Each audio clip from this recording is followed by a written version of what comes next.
अस्सलाम वालेकुम वरहमतुल्लाहि वबरकातुहू। डियर स्टूडेंट्स, आज जो हम टॉपिक डिस्कस करेंगे that is requirement specification using use cases. ठीक है, यानी कि हमने इनडायरेक्टली यूज केसेस को जो है या डायरेक्टली यूज केसेस को जो है हमने समझना है आज। And it would be a quick recap. इससे पहले आप सॉफ्टवेयर इंजीनियरिंग के कोर्स में भी आप जो है ये पढ़ के आए हैं और आपको अंदाज़ा है कि यूज़ केसेस क्या होते हैं और यूज़ केसेस हम क्यों यूज़ करते हैं और यूज़ केसेस के जो डिफरेंट फॉर्मेट्स हैं वो भी आपको अंदाज़ा होगा। तो आज जस्ट ये समझें कि हम उसका एक क्विक रिकैप जो है वो देखेंगे।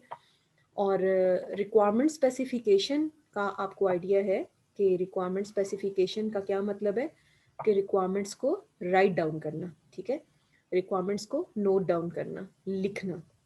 तो अभी हम जो समझने की कोशिश कर रहे हैं वो क्या है कि रिक्वायरमेंट्स को हम लिखना चाह रहे हैं कौन सी टेक्निक यूज़ करते हुए, यूज़ केसेस। ठीक है, यूज़ केसेस हम यूज़ करना चाह रहे हैं for the sake of requirements specification. तो आज जो यूज़ केसेस का कॉन्सेप्ट है वो उसको समझाने से पहले जैसे कि हम अच्छी बात डिस्कस करते होते हैं, आज की जो अच्छी बात है वही डॉक्टर बिलाल फिलिप्स की ही पोस्ट, एक रीसेंट पोस्ट है जो मैंने पढ़ी और वो मैं आप लोगों के साथ डिस्कस करना चाह रही थी कि every one of us feels happiness and grief.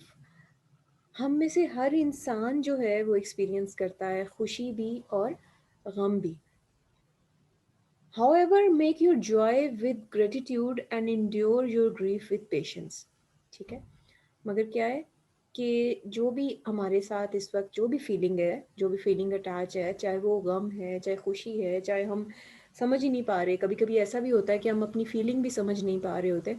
तो बस एक चीज़ का जो है वो कभी यकीन रखें कि अगर आप नहीं समझ पा रहे ना कि आपके साथ आप क्या इस वक्त फील कर रहे हैं या आपके साथ क्या हो रहा है, तो वो जो ज़ात जिसने आपको क्रिएट किया है ना वो ज़रूर समझती है।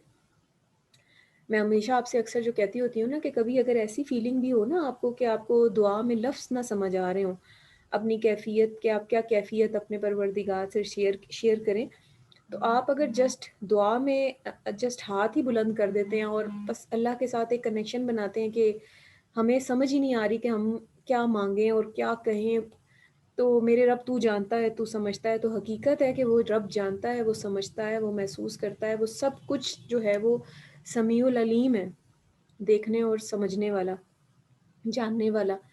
तो उसके बाद फिर वही बात है कि उसकी डिस्कशन में भी यही बात है कि don't forget that Allah blessed you with, be grateful to Allah and have patience when you are in grief. और अल्लाह ताला की तमाम नेमतों का शुक्र अदा करते रहें। और अगर कोई गम आता है, अल्लाह ना करे कि आपकी ज़िंदगी में कभी कोई गम आए, बट फिर वही बात है कि यहाँ पोस्ट में भी ये बात मेंशन है कि कोई भी ऐसी जो इंसान है वो इस गम और खुशी की फीलिंग से मावरा नहीं है, क्योंकि अगर गम नहीं होगा तो जब खुशी आएगी तो हमें उसकी वैल्यू नहीं समझ आएगी। और खुशी खुशी भी अगर रहे इंसान पे तो इंसान उससे भी जो है ना वो मुहताज है, और अगर गम गम ही रहे तब भी इंसान मुहताज है। और इस बात पे यकीन रखें कि वो अल्लाह हर चीज़ का वाकिफ़ है, हर चीज़ का जानने वाला है। ओके, हम लोग जो डिस्कस कर रहे थे वो यही था कि प्रॉब्लम स्पेस से सोल्यूशन स्पेस की तरफ मूव करना। ये डायग्राम हम अच्छी खासी दफ़ा और काफ़ी डिटेल में हम डिस्कस कर चुके हैं काफ़ी दफ़ा, तो मेरा नहीं ख्याल कि इसको दोबारा रिवाइज करने की ज़रूरत है। हम यही चाह रहे हैं कि जो प्रॉब्लम स्पेस से हमने नीड्स आइडेंटिफाई की हैं, अब सोल्यूशन स्पेस में उनको हम फीचर्स एंड सॉफ्टवेयर रिक्वायरमेंट्स में ट्रांसफॉर्म करें। And they must be traceable as well, कि आप इनको ट्रू एंड फोर्थ जो है उसको ट्रेस कर सकें, ताकि कोई भी ऐसी चीज़ हमारे सामने ना आए जिसका पीछे कोई कनेक्शन ही ना हो। ठीक है, तो ट्रेसेबिलिटी इन बोथ डायरेक्शंस, मतलब रिक्वायरमेंट से लेके till your deployment and deployment से लेके टिल योर रिक्वायरमेंट्स, यानी कि इन बोथ डायरेक्शंस। तो ये हमने काफ़ी दफ़ा काफ़ी डिटेल में ये कॉन्सेप्ट जो हैं हम डिस्कस कर चुके हैं। आज का जो हमारा, जैसा को पता है हम रब को ही फॉलो कर रहे हैं और रब ऑपरेशनल यूनिफाइड प्रोसेस, और उसमें जो है हम आज रिक्वायरमेंट्स को स्पेसिफाई करने के लिए, रिक्वायरमेंट्स को अंडरस्टैंड करने के लिए, रिक्वायरमेंट्स को राइट डाउन करने के लिए जो हम आज टेक्निक जो हम पहली डिस्कस करेंगे दैट इज़ यूज़ केसेस। ठीक है, तो यूज़ केसेस जब भी आपने बनाने होते हैं उसके कुछ स्टेप्स हैं कि सबसे पहले आपने एक्टर्स आइडेंटिफाई करने हैं, यूज़ केसेस आइडेंटिफाई करने हैं, फिर उसके बाद आपने उनको स्ट्रक्चर बनाना है उनका एक, यानी कि यूज़ केस डायग्राम बनानी है, और फिर हर एक यूज़ केस की आपने डिटेल देनी है, यानी कि उसका जो फुली ड्रेस फॉर्मेट है। यहाँ पे अगर मैं थोड़ी देर के लिए पॉज करूँ, तो मैं अगर आपको थोड़ा सा रिवाइज करा दूँ कॉन्सेप्ट यूज़ केसेस का। यूज़ केस वर्ड के ऊपर अगर आप गौर करें, यूज़ केस, ठीक है, यूज़ केस का क्या मतलब है? यूज़ मीन्स इस्तेमाल और केस मीन्स सिचुएशन, ठीक है, इस्तेमाल करने की सिचुएशन। अब अगर मैं आपको मज़ीद थोड़ा सा इसको मज़ीद अंडरस्टैंडेबल वे में समझाने की कोशिश करूँ, तो बिल्कुल ये सिचुएशन ऐसी ही है कि आप जब आप किसी भी मूवी को ले लें, आप किसी भी ड्रामा को ले लें, आप कुछ भी कर लें, तो होता क्या है कि आप देखें कि जब भी कोई मूवी होती है, ड्रामा होता है, तो वो सब जो चीज़ें हैं वो छोटी-छोटी सिचुएशंस में डिवाइडेड हैं, ठीक है? मूवी में भी कुछ सीन्स होते हैं, ड्रामा में भी कुछ सीन्स होते हैं, एक सीन खत्म होता है फिर दूसरा सीन शुरू होता है। और हर एक जो सीन है या हर एक जो सिनेरियो है या जो हर एक सिचुएशन है, उसके अंदर कुछ एक्टर्स रोल प्ले कर रहे होते हैं, ठीक है? आप मूवीज़ भी देखते होंगे, आप ड्रामास भी देखते होंगे, तो एक अगर एक वक़्त में एक सिचुएशन चल रही है, तो सिचुएशन में कुछ एक्टर्स हैं जो कम्युनिकेट कर रहे होते हैं। उसके बाद जब सिचुएशन बदलती है, तो फिर एक्टर्स, उसमें भी एक्टर्स होते हैं जो कुछ कम्युनिकेट कर रहे होते हैं। तो सिस्टम को भी अगर मैं एक बड़ी मूवी कंसिडर करूँ, तो उस पूरी फ़िल्म को समझना शायद इंसान के लिए एक ही गो में पॉसिबल ना हो। तो उसकी अंडरस्टैंडिंग के लिए क्या कर दिया जाता है कि पूरे सिस्टम को, यानी कि पूरे सॉफ्टवेयर को हम छोटे-छोटे सिनेरियोज़ में, रेलेवेंट सिनेरियोज़ में डिवाइड कर देते हैं। सिचुएशन 1, सिचुएशन 2, सिचुएशन 3, और ये जो सिचुएशंस हैं, इनके अंदर एक्टर्स इन्वॉल्व होते हैं। तो बिल्कुल ये वही मूवी और ड्रामे वाला ही एक किस्म का कॉन्सेप्ट जो है वो बन जाता है। तो ये जो छोटे-छोटे सिनेरियोज़ होते हैं ना, छोटी-छोटी सिचुएशंस होती हैं या छोटे-छोटे सीन्स होते हैं, इनको हम यूएमएल की इस्तिलाह में या रब की इस्तिलाह में या सॉफ्टवेयर डिज़ाइन एंड डेवलपमेंट की इस्तिलाह में हम उसको यूज़ केसेस कहते हैं, ठीक है? हर एक यूज़ केस के अंदर कुछ एक्टर्स इन्वॉल्व होते हैं और वो कोई काम परफॉर्म कर रहे होते हैं, कोई अल्टीमेट गोल है जो अचीव करना चाह रहे होते हैं सिस्टम से। और यूज़ केसेस के जो हैं वो लिखने के 3 तरीके हैं नॉर्मली, सॉरी 2 तरीके हैं नॉर्मली। एक होता है आपका यूज़ केस की डायग्राम, एक तरीका क्या है, पिक्चर फॉर्मेट, कि आप यूज़ केसेस की पिक्चर बनाएँ, पूरे सिस्टम को सिचुएशंस में डिवाइड करें, एक्टर्स को आप बाउंड्री के बाहर रखें और उस पिक्चर से आप पूरा ब्रीफ करें कि ये पूरा सिस्टम जो है वो क्या काम कर रहा है। एक तो ये हो गया पिक्चर वाला format, pictorial format, diagrammatic format, इसको कहते हैं आप use case model, use case diagram, ठीक है? और दूसरा जो मॉडलिंग का तरीका है या स्पेसिफिकेशन का तरीका है, यूज़ केस को लिखने का तरीका है, वो है आपका डिटेल्ड, ठीक है? उसको आप क्या कहते हैं,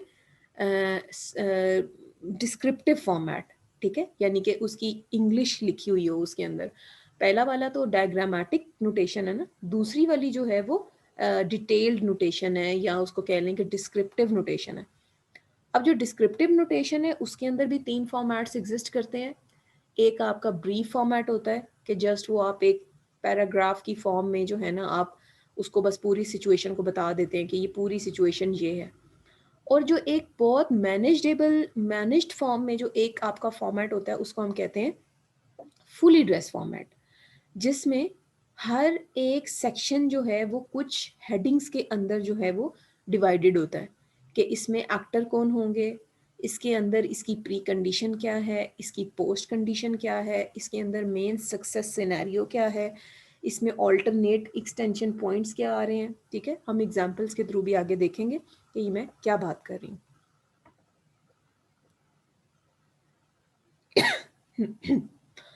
अब जो यूज़ केस मॉडल है वो आपको पता है कि आपने इस तरह की डायग्राम जो है वो ऑलरेडी देखी हुई है, जिसके अंदर कुछ यूज़ केसेस जो हैं वो आपस में जो है वो कुछ आपस में भी इनका रिलेशनशिप होता है और यूज़ केसेस का एक्टर्स के साथ भी रिलेशनशिप होता है, ठीक है? वो भी हम आगे देखेंगे कि एक रिलेशनशिप जो है वो एग्जिस्ट करता है जो एक्टर और यूज केस के बीच में होता है, और एक use case to use case relationship भी एग्जिस्ट करते हैं।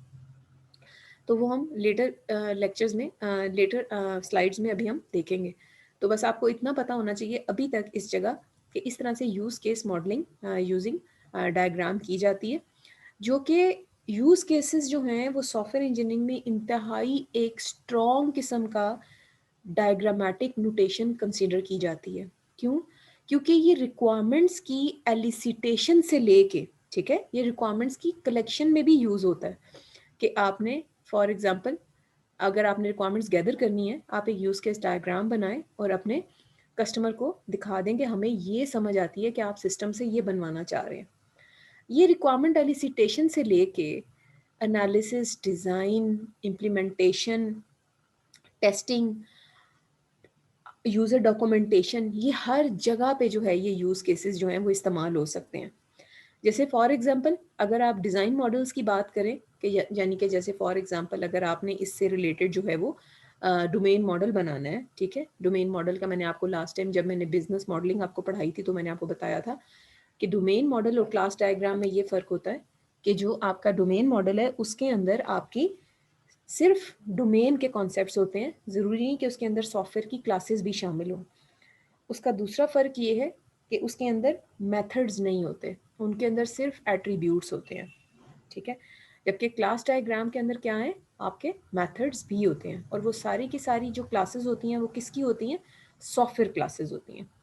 तो जो पहला एरो है जो कि डिज़ाइन मॉडल है, ये समझें एक किस्म का डोमेन मॉडल है कि जब अगर आपने डोमेन मॉडल भी बनाना हो तब भी अगर आपने यूज़ केसेस बना लिए हैं तो यूज़ केसेस आपको डोमेन मॉडल बनाने में आपको काफ़ी हद तक हेल्प करेंगे। आप यूज़ केसेस के अंदर से जो है वो डोमेन के कॉन्सेप्ट्स आइडेंटिफाई कर सकते हैं। और अगर यहाँ इम्प्लीमेंटेशन मॉडल के ऊपर मैं इसको मैप करूँ तो यूज़ केसेस आपको कैसे हेल्प करते हैं कि आपने क्लास डायग्राम बनानी है, क्लासेस आइडेंटिफाई करनी है, तब भी अगर आपके सामने यूज़ केसेस लिखे हुए हैं तो आप उन यूज़ केसेस के अंदर से जो क्लासेस हैं वो आइडेंटिफाई कर सकते हैं। इवन आप ये भी आइडेंटिफाई कर सकते हैं कि एक क्लास दूसरी क्लास के साथ कैसे जो है वो रिलेट कर रही है, एक क्लास दूसरी क्लास के मेथड्स को किस तरह कॉल कर रही है, एक काम परफॉर्म कराना है तो आपकी एक क्लास दूसरी क्लास से कैसे कोलैबोरेट कर रही है। तो ये वो सारी चीज़ें हैं जो कि आपको हेल्प आउट करती हैं यूज़ केसेस के थ्रू, कि यूज़ केसेस से आप अपनी क्लास डायग्राम भी बहुत अच्छे तरीके से जो है वो आप डिज़ाइन कर सकते हैं। यूज़ केसेस के अंदर से आप क्लासेस को आइडेंटिफाई कर सकते हैं। इसी तरह से जो आपके टेस्ट केसेस हैं, जैसे मैंने आपको बताया था, जब इंशाल्लाह आप आगे फ्यूचर में टेस्टिंग का कोर्स पढ़ेंगे, सॉफ्टवेयर इंजीनियरिंग में भी आप टेस्टिंग का एक टॉपिक पढ़ के आए होंगे। तो जैसे यूज़ केस एक इस्तेमाल करने का सिचुएशन है, यूज़ केस यानी कि यूज़ मीन इस्तेमाल और केस मीन सिचुएशन। तो इसी तरह टेस्ट केस जो है वो क्या है, टेस्ट करने की सिचुएशन। क्या मतलब है कि यूज़ केस में आप ये बता रहे थे कि सिस्टम जो है वो ये काम परफॉर्म करेगा, ठीक है, या करना चाहिए। एंड टेस्ट केस में वो उसको टेस्ट कर रहे हैं कि क्या ये सिस्टम इस तरह से ये काम परफॉर्म कर रहा है। अब जो फ़र्क होता है ना करना चाहिए और कर रहा है के दरमियान, इस गैप को जो है वो इंश्योर करती है आपका टेस्टिंग का प्रोसीजर, कि जो आप एक्सपेक्ट कर रहे थे और जो असल में हो रहा है क्या वो ठीक है या नहीं। तो इस प्रोसेस को जो है आप क्या कहते हैं, टेस्ट केसेस या टेस्टिंग कहते हैं इसको। तो यूज़ केसेस आपको टेस्ट केसेस बनाने में भी आपको हेल्प आउट करते हैं। इसी तरह यूज़ केसेस आपको यूज़र के इंटरफेसेस बनाने में भी आपको हेल्प करते हैं। यूज़र के इंटरफेसेस का क्या मतलब है, वो फ्रंट एंड जिसके साथ वो सॉफ्टवेयर का फ्रंट पार्ट या सॉफ्टवेयर के वो फॉर्म्स, वो फील्ड्स, वो फ्रंट एंड जिसके साथ यूज़र जो है वो कम्युनिकेट करेगा अपना कोई भी काम परफॉर्म करवाने के लिए। तो अगर आपने यूज़ केसेस बनाए हुए हैं तो आपको जो फ्रंट एंड है, जो सॉफ्टवेयर का आपने फ्रंट एंड बनाना है, उसमें भी आपको जो है ना वो बहुत हेल्प मिलती है। क्यों? ये अब क्वेश्चन ये अराइज होता है, बल्कि ठहरे पहले मैं आखिरी पॉइंट आपको समझा लूँ। अब आते हैं यूज़र मैनुअल्स। आपको ये भी बात अच्छी तरह पता है कि सॉफ्टवेयर के या कोई भी मशीनरी या कोई भी होम अप्लाइंसेज आप ले आएँ तो उसके साथ एक ज़रूर कोई बुकलेट होता है जो आपको इस बारे में गाइड कर रहा होता है कि ये सॉफ्टवेयर या ये सिस्टम या एप्लीकेशन या ये जो होम अप्लाइंसेस या जो भी आप कोई भी मशीनरी आप यूज़ करने वाले हैं, कोई भी इक्विपमेंट आप यूज़ करने वाले हैं and you are new to it, आपने इसको कैसे इस्तेमाल करना है, ठीक है। तो ये यूज़र मैनुअल्स जो आपके सॉफ्टवेयर के होते हैं कि आपने इसको कैसे इस्तेमाल करना है, इसको डिज़ाइन करने में भी आपके यूज़ केसेस आपको हेल्प आउट करते हैं।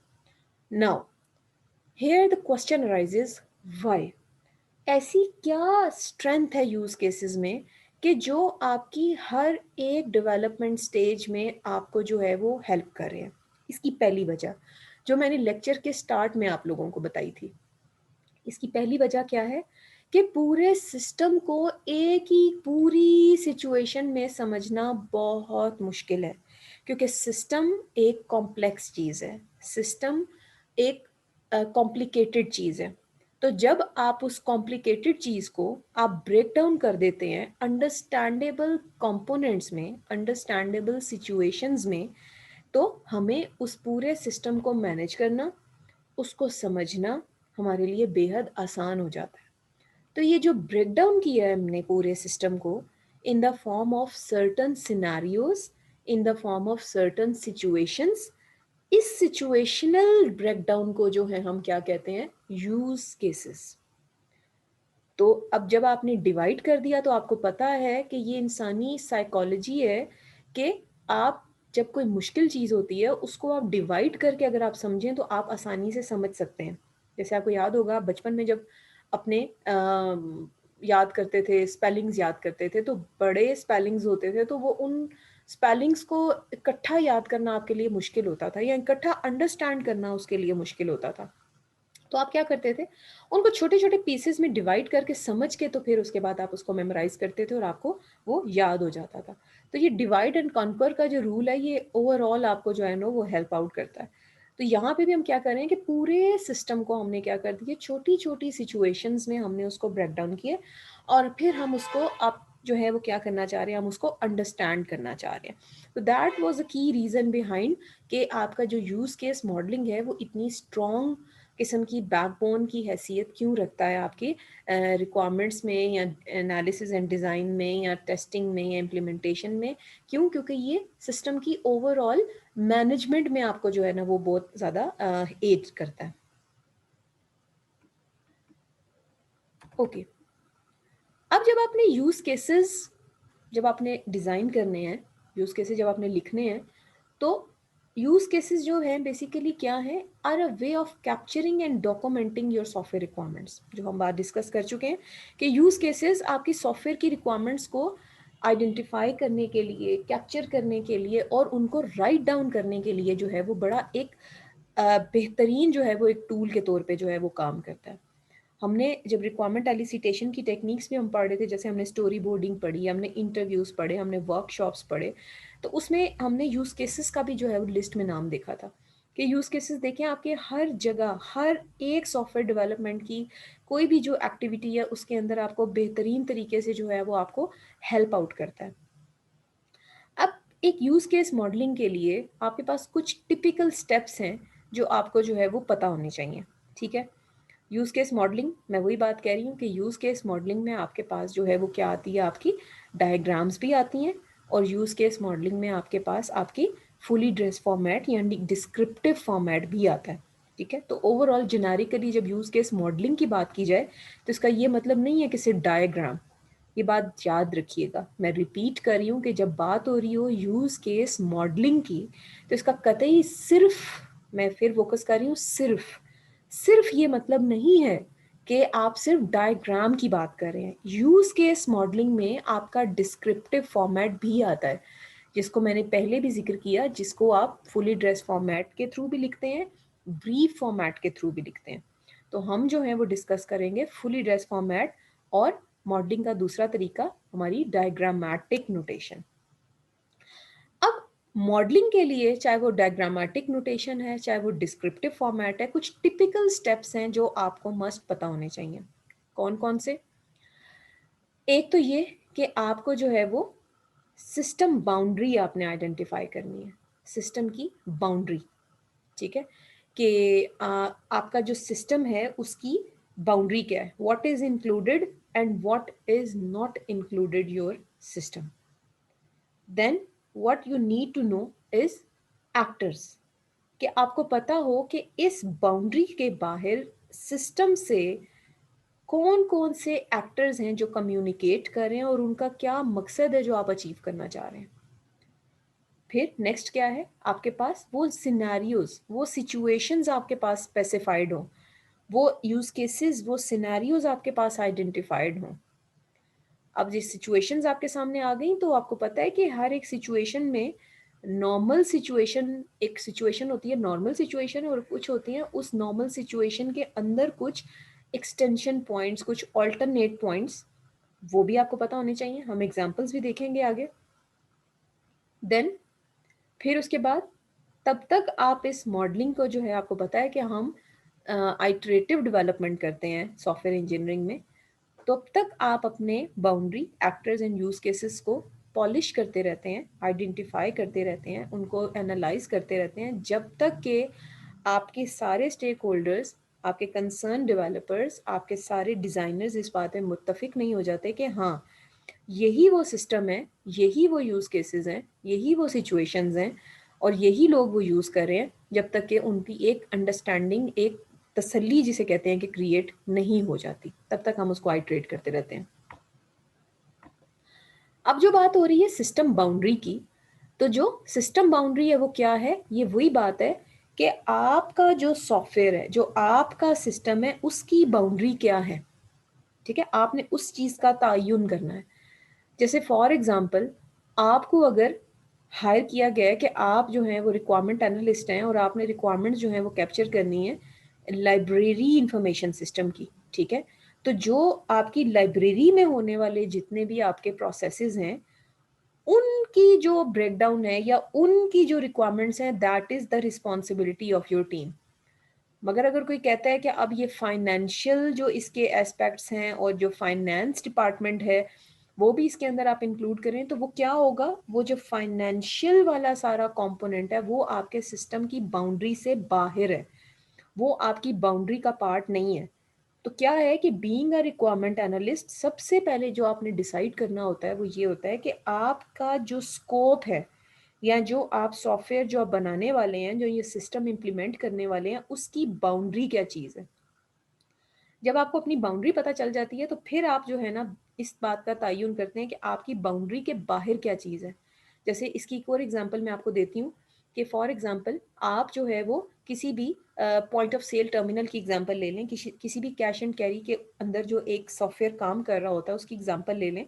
अगर आपने उसको डिज़ाइन करना है, उसकी रिक्वायरमेंट्स आपने जो है वो गैदर करनी है, उसकी एक यूज केस डायग्राम आपने बनानी है, तो उसकी जो यूज केस डायग्राम है उसके अंदर वो वाले सारे प्रोसेसेस आएंगे जो कि एक कैश एंड कैरी में होने वाले सारे प्रोसेसेस होते हैं, like sale, purchase, return, inventory, employees की attendance and up to so on.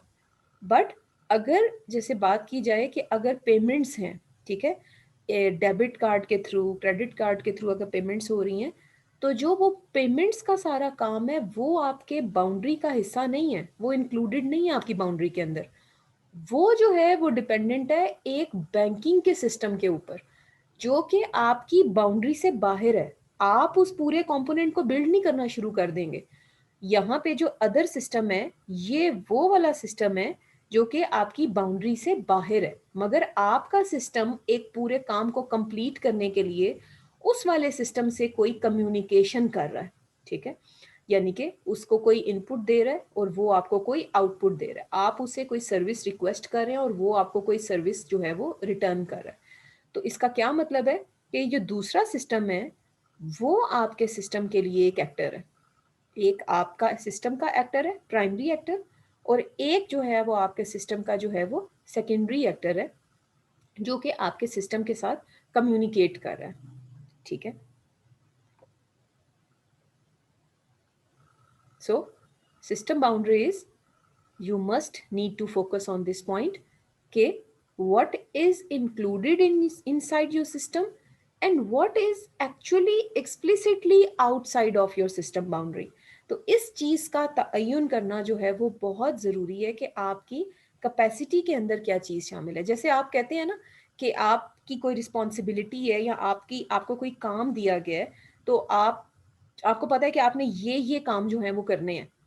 जैसे आप किसी जगह जॉब पे गए हैं और आपको एक जॉब डिस्क्रिप्शन पकड़ाई गई है कि आपकी जॉब का ये हिस्सा है, और अगर आपको कोई ऐसा काम दे दिया जाता है कि जो आपकी जॉब का हिस्सा नहीं है, तो वो आप क्या है, वो आपके स्कोप का पार्ट नहीं है।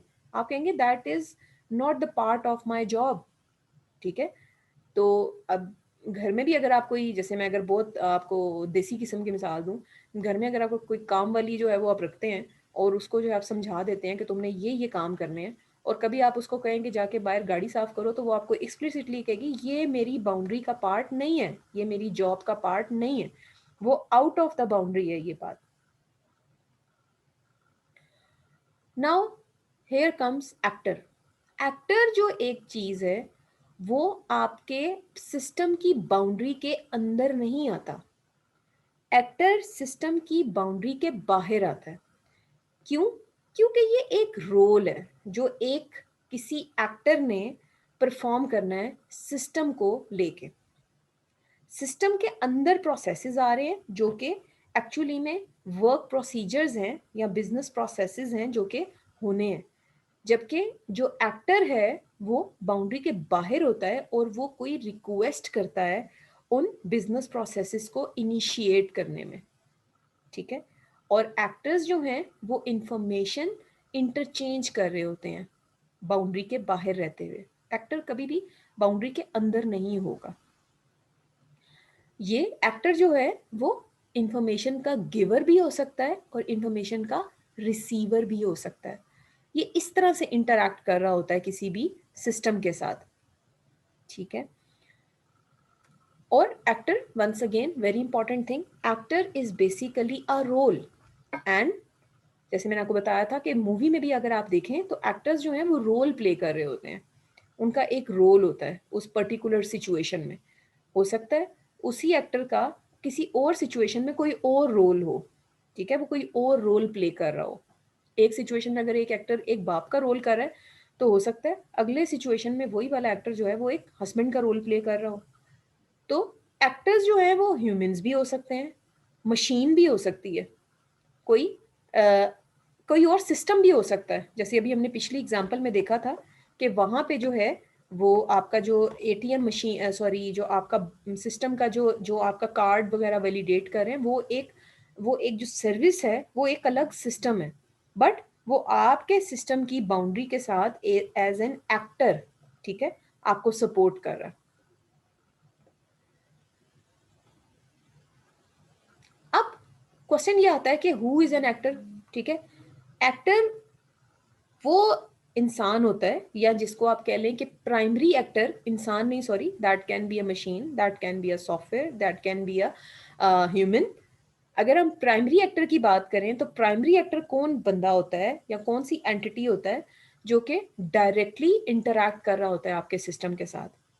जैसे यहाँ पे आप देखें तो पैसेंजर और ट्रैवल एजेंट, और एक तरफ है आपकी एयरलाइन बुकिंग सिस्टम। ठीक है। तो यहाँ पे जो ट्रैवल एजेंट है वो इस सिस्टम के साथ डायरेक्टली कम्युनिकेट कर रहा है। तो इस केस में जो ट्रैवल एजेंट है वो एक प्राइमरी एक्टर है, जबकि पैसेंजर जो है वो क्या है, आपका एक किस्म का जो है वो ऑफ स्टेज एक्टर है। जबकि यहाँ पे अगर आप देखें, और ये क्यों कह रहे हैं कि passenger never touches this system, ये इस सिस्टम को पैसेंजर टच नहीं कर रहा, ट्रैवल एजेंट इसको ऑपरेट कर रहा है। इसलिए ये जो है वो क्या है, यहाँ पे ट्रैवल एजेंट जो है वो क्या है, एक प्राइमरी एक्टर है। मगर अगर सिचुएशन थोड़ी सी हम बदल दें, कि हम अगर इसी एप्लीकेशन की ऑनलाइन एप्लीकेशन बना दें, इंटरनेट एप्लीकेशन बना दें, तो फिर क्या होगा कि जो पैसेंजर है वो यहाँ पे क्या बन जाएगा, एक प्राइमरी एक्टर। क्यों?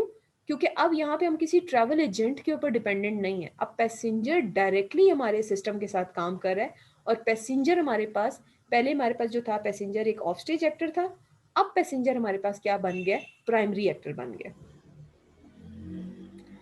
ओके। जब भी आपने एक्टर्स आइडेंटिफाई करने होते हैं तो कुछ सेट ऑफ क्वेश्चंस हैं जो आपके दिमाग में आते हैं, जिनके थ्रू आप एक्टर्स को आइडेंटिफाई करने में आपको काफ़ी हद तक जो है वो हेल्प मिलती है। इंफॉर्मेशन कौन सप्लाई करेगा, इंफॉर्मेशन कौन इस्तेमाल करेगा, इंफॉर्मेशन कौन रिमूव करेगा या डिलीट करेगा, इस फंक्शनैलिटी को कौन इस्तेमाल करेगा, इस certain set of business process में या सर्टन सेट ऑफ ये रिक्वायरमेंट में किसको इंटरेस्ट है, ठीक है। ऑर्गेनाइजेशन में कौन इस सिस्टम को जो है वो यूज़ करेगा, सिस्टम की मेंटेनेंस या सपोर्ट में कौन पार्ट प्ले करेगा, सिस्टम के एक्सटर्नल सोर्सेज क्या होंगे। एक्सटर्नल सोर्सेज जैसे हमने देखा था वहाँ पे हमारा बैंकिंग एप्लीकेशन एक एक्सटर्नल सोर्स है जो कि एक काम को कंप्लीट करने के लिए एज एन एक्टर जो है वो रोल प्ले कर रहा है। कौन से दूसरे सिस्टम्स होंगे जो कि आपको ज़रूरत होंगे, जो आपके सिस्टम के साथ जो है वो इंटरैक्ट करेंगे। ये बहुत सारे सेट ऑफ क्वेश्चंस हैं और इसके अलावा भी बहुत सारे क्वेश्चंस हैं जो आपको एड कर सकते हैं for the identification of your system actors. So next step is to identify the goal, ठीक है, कि गोल आपने आइडेंटिफाई करना है कि आपके सॉफ्टवेयर में जो एक यूज केसेस आप लिखने जा रहे हैं, ठीक है, ये मैं अब फुली ड्रेस फॉर्मेट की बात कर रही हूँ, डिस्क्रिप्टिव फॉर्मेट की बात कर रही हूँ। यानी कि अब आपका जो जब हमने एक एक यूज केस की डिटेल लिखनी है, एक यूज केस का नाम होता है ना वो एक ओवल के अंदर, उसमें उसकी जैसे फॉर एग्जांपल विदड्रॉ अमाउंट, एक यूज केस जो ओवल शेप के अंदर आपने लिखा हुआ है विदड्रॉ अमाउंट, वो पूरी सिचुएशन आपको नहीं बता रहा कि विदड्रॉ अमाउंट कैसे काम करेगा, पहला स्टेप क्या होगा, दूसरा स्टेप क्या होगा, तीसरा, आपने सिर्फ समझे एक सिचुएशन का नाम दे दिए, मगर अब वो सिचुएशन किन स्टेप से हो के कंप्लीट होगी अभी तक हमने उसकी कोई बात नहीं की। तो अभी मैं किसकी बात कर रही हूँ, अभी हम उस डिटेल की बात कर रही हूँ जो कि हम एक एक यूज केस के अगेंस्ट पूरी पूरी डिटेलिंग करते होते हैं। तो अब जब आपको मैंने बताया था कि फुली ड्रेस फॉर्मेट में एक पूरा स्ट्रक्चरल मैनर में हर एक हेडिंग के अगेंस्ट आप कुछ डिटेल्स लिख रहे होते हैं, तो उसमें एक जो हेडिंग है वो लेवल की भी हेडिंग होती है कि यूज केस का जो है वो लेवल क्या है, यूज केस का क्या लेवल है, ठीक है। तो जो ये लेवल्स हैं ये हैं आपके कुछ हैं आपके समरी लेवल, कुछ हैं यूजर लेवल और कुछ हैं सब फंक्शंस, ठीक है। तो इन तीन कॉन्सेप्ट्स को समझने के लिए मैं आपको अगर थोड़ी सी एग्जांपल दूं तो वो आपको याद होगा जो मैंने आपको लेवल्स बताए थे ना कि जब हमने नीड फीचर और सॉफ्टवेयर रिक्वायरमेंट्स की पढ़ा था कि ग्रेनुअल लेवल पे वो किस तरह से डिफरेंट है, कि नीड्स जो हैं वो मोर एब्स्ट्रैक्ट है, बड़े बड़े कह लें कि नमक के पीसीज हैं, फीचर्स जो हैं वो उससे थोड़े से कम मतलब कह लें कि एब्स्ट्रैक्ट हैं, और जो सॉफ्टवेयर रिक्वायरमेंट्स हैं वो बहुत डिटेल्ड है, फाइन ट्यून्ड है। तो उसी तरह का फर्क जो है ना वो इन लेवल्स में भी है। जैसे आप ये देखें कि जो है ना समरी लेवल गोल, वो आप समझेंगे जैसे वो नीड था ना, मतलब चीज वो नहीं है, मगर मैं आपको ना वो उसकी कह लें कि वो कितना डिटेल्ड है वो मैं कॉन्सेप्ट आपको समझाना चाह रही हूँ कि समरी लेवल जो है ना वो सबसे ज्यादा एब्स्ट्रैक्ट जो है ना वो लेवल होता है, सबसे ज्यादा एब्स्ट्रैक्ट लेवल। यानी कि वो एक ऐसा यूज केस होता है कि जिसके अंदर काफी सारे और यूज केसेस हो सकते हैं, ठीक है। एक समरी की तरह का एक यूज केस होता है, ग्रैंड बड़ा यूज केस जिसके अंदर और भी बहुत सारे यूज केसेस पॉसिबिलिटी के हो सकते हैं। इसको समंदर की सतह पे जो है ना इन तीनों को ना तीन लेवल पे डिवाइड किया गया है कि जो स्काई लेवल पे है वो समरी गोल है, यानी कि वो बहुत एब्स्ट्रैक्ट है, मतलब बहुत हवा में है वो। और जो है यूजर गोल वो सतह समंदर के ऊपर है। नॉर्मली हम जो बना रहे होते हैं ना यूज केसेस, वो हम लोग ये सतह समंदर के ऊपर वाले बना रहे होते हैं, इनके यूजर लेवल जिसको हम सी लेवल भी कहते हैं। और जो बिल्कुल डीप डाउन समंदर के अंदर जो बहुत डिटेल्ड है उसको हम क्या कहते हैं, सब फंक्शन। ये वो वाला जो है ना लेवल होता है। तो ये तीन लेवल हैं गोल्स के या लेवल्स के, लेवल्स हैं या यूज केसेस के। Why, what and how. How मतलब बहुत डिटेल्ड, बिल्कुल समंदर के अंदर बहुत ज्यादा फाइन ट्यून्ड। और व्हाट वो जो सतह समंदर के ऊपर है, ठीक है, उसको हम कहते हैं यूजर लेवल या सी लेवल। और जो बिल्कुल हवा में जो बहुत एब्स्ट्रैक्ट लेवल है वो क्या है आपका, वो है आपका समरी गोल। समरी गोल के आगे लिखा हुआ है मल्टी सिटिंग। इसका क्या मतलब है, ये एक ऐसा यूज केस होता है जो कि मैंने आपको बताया था कि एक बड़ा ग्रैंड यूज केस जिसके अंदर और भी बहुत सारी जो है ना वो सिचुएशंस हो सकती हैं, और जो एक सीटिंग में नहीं। जैसे फॉर एग्जांपल अगर हम विदड्रॉ अमाउंट की बात करें ना, विदड्रॉ कैश, तो ये वन सीटिंग का यूज केस है। क्यों? क्योंकि आपको 2-3 दिन नहीं लगेंगे इसमें करने को। क्यों? आप एक दिन गए हैं, आपने अपना पिन एंटर किया है, आपका स्टेप 1 आपने क्या है कार्ड एंटर किया है, स्टेप 2 आपने जो है ना उसका पिन एंटर किया है, स्टेप 3 सिस्टम ने जो है उसको वेरीफाई किया है, स्टेप 4 आपने जो है उसका अपना कैश एंटर किया है, कितना आपने विड्रॉ करना है, स्टेप 5 उसके बाद जो है ना वो सिस्टम ने आपको जो है वो कैश विड्रॉ कर दिया, और स्टेप 6 उसके बाद उसने आपका जो बैलेंस है वो क्या कर दिया, अपडेट कर दिया। ये स्टेप्स हैं जो उस यूज केस के अंदर हो रहे हैं, मगर ये क्या है, ये 2-3 दिन का या 2-3 सिटिंग्स का काम नहीं है, ये एक ही सिटिंग का काम है। तो वन सिटिंग में जो काम होता है दैट इज यूजर लेवल गोल। तो ये जो आपका विदड्रॉ अमाउंट है ये किस में आता है, यूजर लेवल गोल में आता है। अब ये जो बिलो सी लेवल है, एक बात आपने हमेशा याद रखनी है कि जो यूज केस है ना, वो यूज केस को यूज केस होने के लिए कम से कम उसके अंदर 2 से 3 स्टेप्स कम से कम जरूर होने चाहिए। एक स्टेप का जो होता है ना वो कभी यूज केस नहीं होता। यानी कि अगर मैं कहूँ ना एंटर पिन, तो ये एक यूज केस नहीं है। क्यों? वो एक सिंगल स्टेप है। ठीक है। विदड्रॉ अमाउंट तो एक यूज केस हो सकता है। क्यों? क्योंकि जैसे मैंने अभी आपको पहले भी एग्जांपल दे के बताया, स्टेप 1 स्टेप 2 स्टेप 3 स्टेप 4 कि उसमें 2 से 3 स्टेप्स इन्वॉल्व है, कम से कम 4 स्टेप्स तो इन्वॉल्व है, तो वो एक यूज केस है। मगर अगर ये बात की जाए ना कि जैसे एंटर पिन या enter login ID, enter password, तो ये जो है ये अलग अलग यूज केसेस नहीं है। क्यों? क्योंकि ये एक एक स्टेप है, और यूज केस कभी एक स्टेप नहीं होता। यूज केस नाम पे गौर करें ना, केस, सिचुएशन कभी एक एक स्टेप की सिचुएशन नहीं होती। Situation is a collection of multiple steps. तो यूज केस को यूज केस होने के लिए 2 से 3 कम से कम स्टेप्स जो है उसके अंदर इन्वॉल्व होने चाहिए। तो ये जो सब फंक्शन है, ये वो लेवल है जिसमें एक पार्शियल, एक सिंगल कोई एक्टिविटी हो रही होती है। ठीक है। तो आप ये भी कह सकते हैं कि पार्शियल सब फंक्शंस मिलके जो है वो वन सिटिंग बना रहे होते हैं या यूजर गोल बना रहे होते हैं, एंड मल्टीपल यूजर गोल्स मिलके जो है वो समरी गोल बना रहे होते हैं। ठीक है। यानी कि हर एक लेवल ऊपर वाले लेवल को जो है वो कॉम्प्लीमेंट कर रहा होता है। इसी तरह जो समरी गोल्स हैं उसको आप ब्रेक डाउन करें तो बहुत सारे यूजर गोल बन जाते हैं, यूजर गोल के लेवल के जो है वो यूज केसेस बन जाते हैं। और यूजर गोल लेवल के यूज केस के अंदर जो है वो एक एक स्टेप जो है वो क्या है, वो सब फंक्शन होता है, पार्शियल सिंगल सिंगल स्टेप। अब जैसे मिसाल के तौर पे आपको एक बात, ये बात हमेशा ये आपने सॉफ्टवेयर इंजीनियरिंग में भी पढ़ी होगी, यूज केसेस का नाम रखने का एक प्रॉपर कन्वेंशन है। क्या कन्वेंशन है? कि यूजर जो यूज केस का नाम है वो हमेशा वर्ब से शुरू होता है। यानी कि वर्ब, आपको पता है ना अंग्रेजी का जो वर्ब होता है जो किसी काम के करने या होने को साबित करता है। कि जैसे नाम मैंने अभी आप गौर करें यूज केस के नामों पे, withdraw amount, withdraw is a verb, check balance, check is a verb, balance is a noun, it's a combination of verb and a noun। ठीक है। देन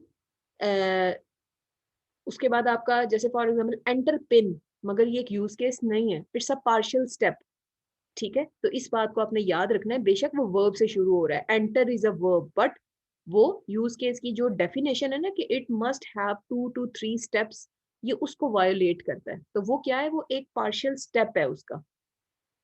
इसी तरह आप अगर और यूज केसेस देखें, रजिस्टर कस्टमर, ठीक है, ये एक सिचुएशन है। तो रजिस्टर जो है वर्ड वो एक वर्ब है, and customer is a noun. तो हमेशा जब भी यूज केस को आपने नाम देना है तो ये बात याद रखनी है कि उसको वर्ब से शुरू करना है। वर्ब, वर्ब किसी काम के करने या होने को जो साबित करे। तो इस तरह से आपने जो है वो यूज केसेस को जो है आपने जो है वो करना है। अब जैसे फॉर एग्जांपल मैंने आपको बताया था कि जो मल्टी सिटिंग यूज केसेस हैं, ये समरी गोल लेवल है, ये इसके अंदर बहुत सारे और यूज केसेस आ सकते हैं। जैसे अगर मैं एक यूज केस का नाम यहाँ पे मेंशन करूं, मैनेज कस्टमर। ठीक है।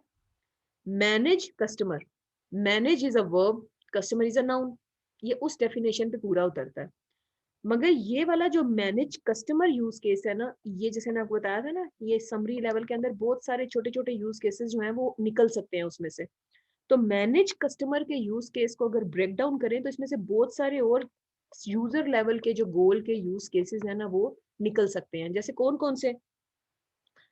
Create customer, update customer, delete customer, search customer, ये सब जो है ये किधर से निकले हैं? मैनेज में से। ये सब मैनेजमेंट हो रही है ना, कि डिलीट करना है, अपडेट करना है। क्रड ऑपरेशंस यानी कि आप जिसमें आप क्रड ऑपरेशंस आते हैं वो मैनेज के अंदर से निकलते हैं, कि जैसे CRUD mean C for create, R for read या व्यू, ठीक है, U for update, D for delete, CRUD, CRUD। तो ये जो मैनेज से क्रड ऑपरेशन जो है वो आपने क्या किया है, उसको सबको एक नाम दे दिया मैनेज का। तो वो क्या है, वो मल्टी सिटिंग है, ठीक है। उसके अंदर मैनेज में क्या क्या हो रहा है, क्रिएट भी हो रहा है, डिलीट भी हो रहा है, अपडेट भी हो रहा है, और ये सब क्या है, ये चारों, ये अलग अलग यूज केसेस हैं जो कॉम्बिनेशन किसके साथ है, मैनेज के साथ, ठीक है। तो जो समरी लेवल है वो इस collection of multiple use cases, multi sitting में जो हो रहे होते हैं। और ये जो इसके अंदर एक है, जैसे फॉर एग्जांपल क्रिएट कस्टमर, तो वो क्या है, वो यूजर लेवल का है, सी लेवल का है, ठीक है। और उस क्रिएट के अंदर जो कोई एक स्टेप हो रहा होगा, कि जैसे फॉर एग्जांपल उस कस्टमर की जो है वो कोई इंफॉर्मेशन डेटाबेस में जाके सेव हो रही होगी, वो क्या है, वो एक सब फंक्शन है, सिंगल स्टेप, पार्शियल। तो that's the concept behind your different levels and different goals of a use case. अब जैसे मिसाल के तौर पे अगर मैं यहाँ पे आपको कुछ एग्जांपल्स दूं कि यहाँ पे आप गोल आइडेंटिफाई करें, जो भी हमने 3 पढ़े हैं पीछे, समरी, यूजर और पार्शियल। तो ये जो withdraw money from an ATM है, विदड्रॉ मनी, इसको मैंने आपको पहले ही बताया था, ये एग्जांपल भी मैंने आपको दी है, इसका क्या लेवल है, ये है यूजर लेवल। अब एक और देखें, एक और यूज केस का कलेक्शन यहाँ पे आई है कि purchase a book from online store, ship it to the user, and it can be cancelled at any time during a transition phase, transaction phase। तो ये देखिए, ये सब कलेक्शन ऑफ मल्टीपल सिचुएशंस। तो ये क्या आपको अपेरेंटली लगेगा कि इसमें से बहुत सारे यूज केसेस निकलते हैं, जैसे कैंसलेशन का एक यूज केस है, शिपिंग का एक यूज केस है, परचेज बुक का एक यूज केस है। तो ये ओवरऑल ये मल्टी सिटिंग काम है, it's a collection of multiple use cases. तो इसको हम क्या कहेंगे, ये समरी लेवल है। और यूजर का जो बैलेंस है वो डिपॉजिट में अपडेट कर दो, यानी कि उसके जो अकाउंट में जो पैसे हैं उसको चेंज कर दो, तो एक सिंगल स्टेप है। तो इसका क्या अपेरेंटली जो भी कॉन्सेप्ट मैंने आपको समझाया है, लॉजिकली ये क्या बनता है, ये सब फंक्शन बनता है। तो यही इसके लेवल्स हैं, कि टॉप वाला जो है वो यूजर लेवल है, बीच वाला जो है वो समरी लेवल है, और सबसे एंड जो है वो सब फंक्शन है, ठीक है। तो नॉर्मली जो हम बना रहे होते हैं वो कौन से बना रहे होते हैं, वो हम बना रहे होते हैं यूजर लेवल के ऊपर फोकस होता है हमारा ज्यादातर। तो आप एक चीज नोट करें कि यूजर लेवल को मैंने आपको क्या बताया था, जब भी यूज केस का नाम होगा तो वो वर्ब से शुरू होगा, ठीक है। तो withdraw amount is a use case, withdraw is a verb, and money या अमाउंट इज योर नाउन। इसी तरह यहाँ पे भी आप देखें कि यहाँ पे भी उसकी एग्जाम्पल आपको दी जा रही है कि एक्टर, गोल, लेवल और समरी। हाँ जी, गोल, जैसे फॉर एग्जांपल अगर आप यूज केस का यहाँ पे नाम देखें, मैनेज सेल ऑर्डर, जैसे मैनेज मैंने आपको बताया था कि मैनेज के अंदर बहुत सारे और जो यूज केसेस हैं या बहुत सारे और ऑपरेशन जो हैं वो हो रहे हैं। तो अंडरस्टूड सी बात है कि ये एक समरी लेवल यूज केस है। उसकी क्या वजह है, क्योंकि इसके अंदर वो वाले सारे यूज केसेस इंक्लूडेड हैं, आगे लिखा भी हुआ है कि includes all the use cases that require to manage a sale order. इसके अंदर सेल ऑर्डर को मैनेज करने के जो भी रेलिवेंट यूज केसेस हैं वो सारे इंक्लूडेड हैं। जैसे उसमें आप सेल ऑर्डर क्रिएट भी कर रहे हैं, सेल ऑर्डर डिलीट भी कर रहे हैं, कोई सेल ऑर्डर व्यू कर रहे हैं, कोई सेल ऑर्डर सर्च कर रहे हैं, तो मैनेज उस सबको क्या है, वो समराइज कर रहा है। इसी तरह क्रिएट सेल ऑर्डर, जो कि समरी लेवल का ही एक जो है वो पार्ट है, मगर वो क्या है, वो उसका लेवल क्या है, वो यूजर लेवल है। तो इसकी जो आगे उसकी डिस्क्रिप्शन लिखी है कि क्या है, कि customer create a sale order and save it in the system. Modify या अपडेट या चेंज सेल ऑर्डर, जो अगला यूज केस है वो भी मैनेज का ही जो है, मैनेज से ही निकला है, उसका भी लेवल क्या है, वो एक यूजर लेवल जो है वो आपका यूज केस है। और उसमें क्या हो रहा है कि कस्टमर जो है वो कोई सेल ऑर्डर जिसकी भी उसको जरूरत है उसको क्या कर रहा है, उसको चेंज कर रहा है, और उसको उस चेंज को जो है वो क्या कर रहा है, सेव कर रहा है अपने डेटाबेस में। और आगे जो है एक्टर्स हैं, कि कस्टमर जो है इन सारे यूज केसेस का जो है वो क्या है, एक्टर है। अब वही बात है, मैंने आपको जो बताया था कि यूज केस वही चीज है कि it's a case of use. और अगर इसको एक और चीज की तरह समझे ना, कि यूज केस जब आपने लिखना है ना, एक तो डायग्राम होगी ना, एक जब आपने डिस्क्राइब करना है। डिस्क्राइब करना है जब आपने उसको दूसरा फॉर्मेट जो हमने क्या पढ़ा है, डिस्क्रिप्टिव फॉर्मेट या फुली ड्रेस फॉर्मेट, ठीक है। जब हमने उसका डिस्क्रिप्टिव फॉर्मेट देना है ना, इस बात का ख्याल रखना है कि ये बिल्कुल एक ऐसी तरीके की चीज होती है कि it's a conversation between N actor and a system, यानी कि ऐसे ऐसे आप इसको राइट डाउन करते हैं जैसे आपने डायलॉग्स देखिए ना, आप लोग अपने फर्स्ट ईयर सेकंड ईयर में डायलॉग्स लिखते थे, a dialogue between two friends, dialogue between a teacher and a student. कि आपका डायलॉग क्या होता है कि दो लोग बीच में या दो से तीन लोग इन्वॉल्व होते हैं और वो आपस में कोई बातचीत कर रहे होते हैं, एक बंदा कुछ कह रहा होता है, दूसरा उसके रिस्पॉन्स में कुछ कर रहा होता है, पहला कुछ कह रहा होता है, दूसरा उसके रिस्पॉन्स में कुछ कर रहा होता है, या दूसरा कुछ कर रहा होता है, पहला उसके रिस्पॉन्स में कुछ कर रहा होता है, इट्स अ कन्वर्सेशन। तो यूज केसेस भी जब आप लिखते हैं ना, तो it's a conversation between your actor and your system to establish और अकम्प्लिश अ गोल। आपका एक गोल है जो आप अचीव करना चाह रहे हैं। जैसे मैंने आप फिर एग्जांपल देती हूँ, गोल है हमारा क्या, जो कि पीछे हम गोल्स हम डिस्कस करके आए हैं, user goal, summary goal, partial goal, what ever it is. हमारा एक गोल है, फॉर एग्जाम्पल हमारे पास, हम यूजर लेवल गोल की हम बात करें, ज्यादातर जो हम यूज केसेस लिखते होते हैं, विदड्रॉ कैश, विदड्रॉ अमाउंट या विदड्रॉ मनी, ये हमारा एक गोल है जो हम अचीव करना चाह रहे हैं। अब इसको अचीव करने के लिए it's a conversation between two entities, one is your actor and one is your system. तो अगर हम इस डायलॉग को लिखेंगे या डिस्क्राइब करेंगे तो किस तरह होगा, जैसे मैंने अभी आपको बताया था, कन्वर्सेशन या डायलॉग का स्टेप नंबर 1 कि आप कार्ड जो है वो मशीन में एंटर करेंगे। स्टेप नंबर 2, वो जो आपका मशीन है यानी कि सिस्टम अब आपसे पूछ रहा है, आपने एक स्टेप किया, you are an actor and one entity system, इन दो लोगों के बीच में बातचीत होनी है। आपने पहला काम किया कि सिस्टम के अंदर अपना कार्ड एंटर किया, आपकी तरफ से पहला स्टेप हो गया। उसके अगेंस्ट सिस्टम क्या पूछ रहा है आपसे कि अपना एटीएम एंटर करो, ये स्टेप 2 हो गया। आपने अब नेक्स्ट क्या करना है, उसके अंदर अपना एटीएम कार्ड नंबर आपने एंटर करना है। स्टेप नंबर 3, नेक्स्ट डायलॉग का तीसरा स्टेप। देखिए कन्वर्सेशन हो रही है ना, बातचीत हो रही है। अब क्या है, सिस्टम ने क्या किया, उसको वेरीफाई किया और अब आपसे वो पूछ रहा है कि कितनी अमाउंट निकालनी है। अब चौथे स्टेप पे आप वो अमाउंट एंटर कर रहे हैं कि जो कि आपने निकलवानी है। और पांचवें स्टेप पे सिस्टम ने रिस्पॉन्स में क्या किया है कि आपके बैलेंस को चेक किया और उसके बाद आपको जो है वो अमाउंट आपकी रिक्वायर्ड आपको निकाल दी है, और पीछे से उसने क्या कर दिया, अपना आपका अकाउंट को जो है ना वो बैलेंस कर दिया है, अकाउंट को आपका अमाउंट को अपडेट कर दिया पीछे जो भी आपकी एसेट्स हैं बैंक के अंदर। तो अब क्या है कि it's a conversation between two entities, one is your actor and one is your system. तो यूज केसेस जो है वो हमेशा एक्टर स्टार्ट करता है, डेफिनेटली एक सिचुएशन है ना, सिचुएशन किसी ने तो स्टार्ट करनी है, तो उसको स्टार्ट कौन करता है, नॉर्मली एक्टर स्टार्ट करता है। और यूज केसेस हमेशा किस पॉइंट ऑफ व्यू से लिखे जाते हैं, एक्टर के पॉइंट ऑफ व्यू से लिखे जाते हैं कि वो जो गोल अचीव करना चाह रहा होता है, ठीक है। अब जैसे मैंने आपको फिर वही बताया था कि जो यूज केस डायग्राम है, मॉडलिंग के दो तरीके हैं, once again I am repeating, modeling के दो तरीके हैं, one is your diagrammatic notation, one other one is your descriptive format.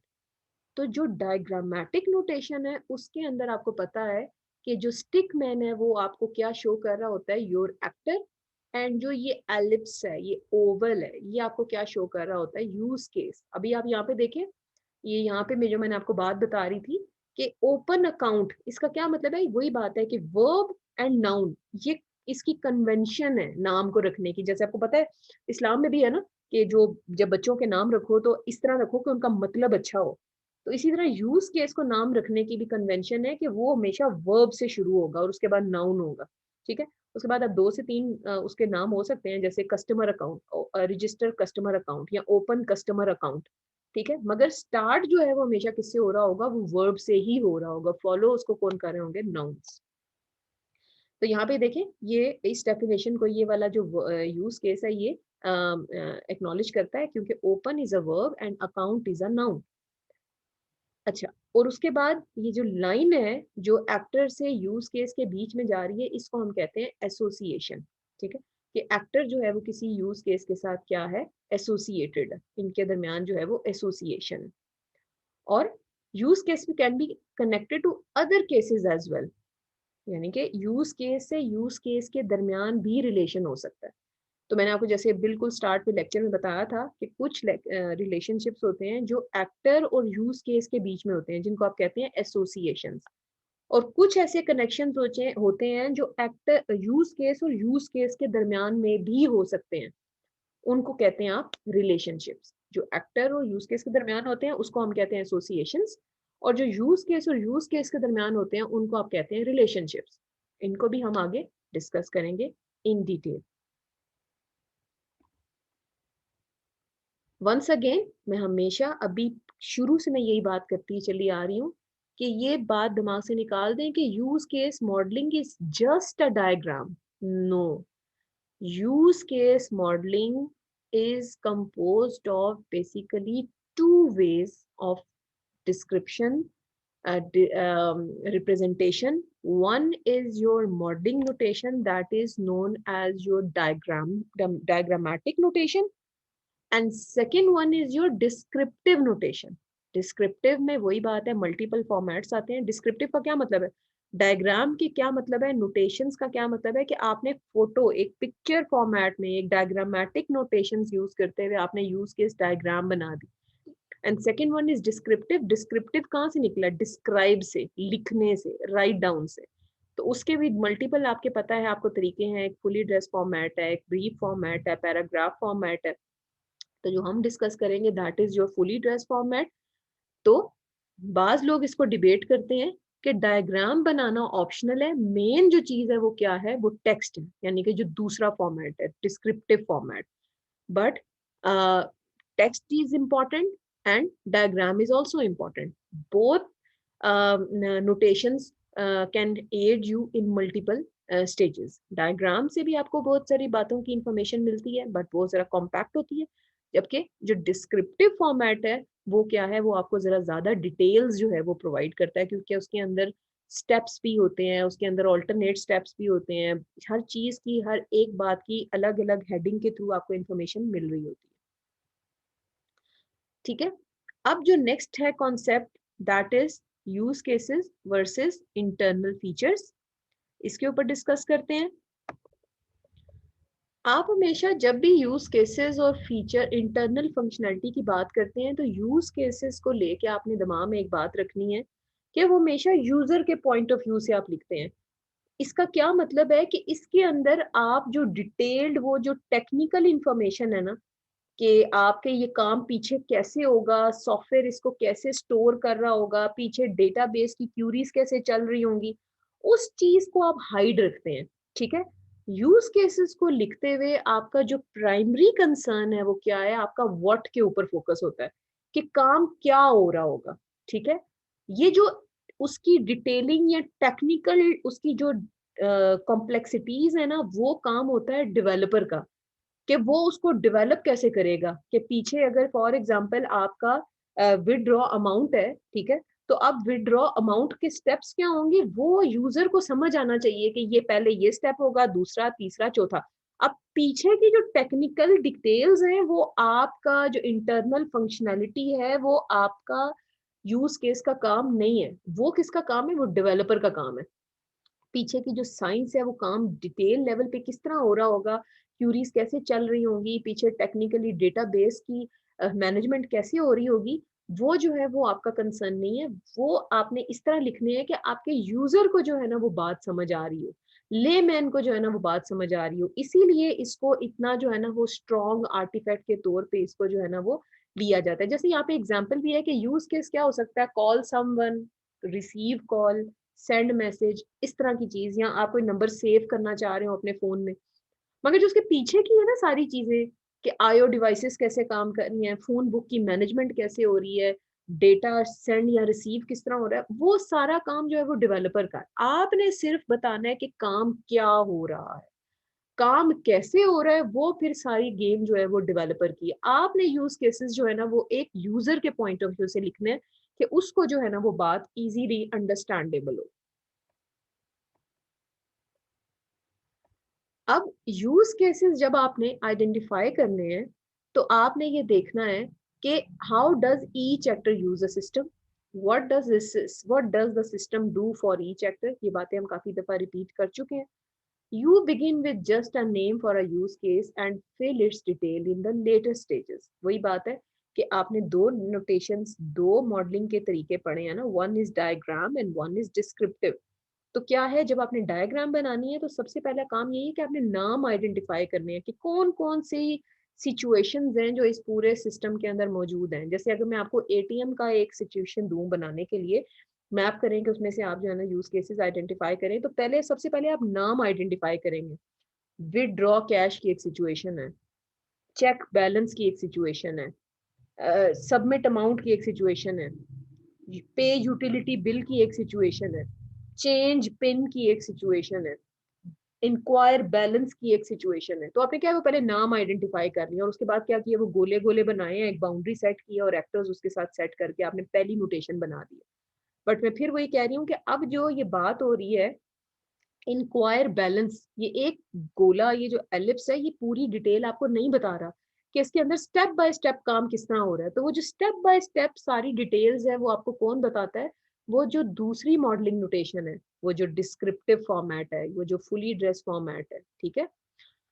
अब जो details consist of A short description that is refined into complete specification. वही बात है कि कंप्लीट जब स्पेसिफाई करना है, आपने कंप्लीट डिटेल्स लिखनी है, तो फिर आपको दूसरे वाला जो है वो फॉर्मेट आपको मस्ट फॉलो करना है, जिसके अंदर आपकी समरी भी आ रही है, स्पेसिफिकेशन भी आ रही है, उसके इसका नाम भी आ रहा है। वो हम आगे एग्जाम्पल्स के थ्रू देखते हैं।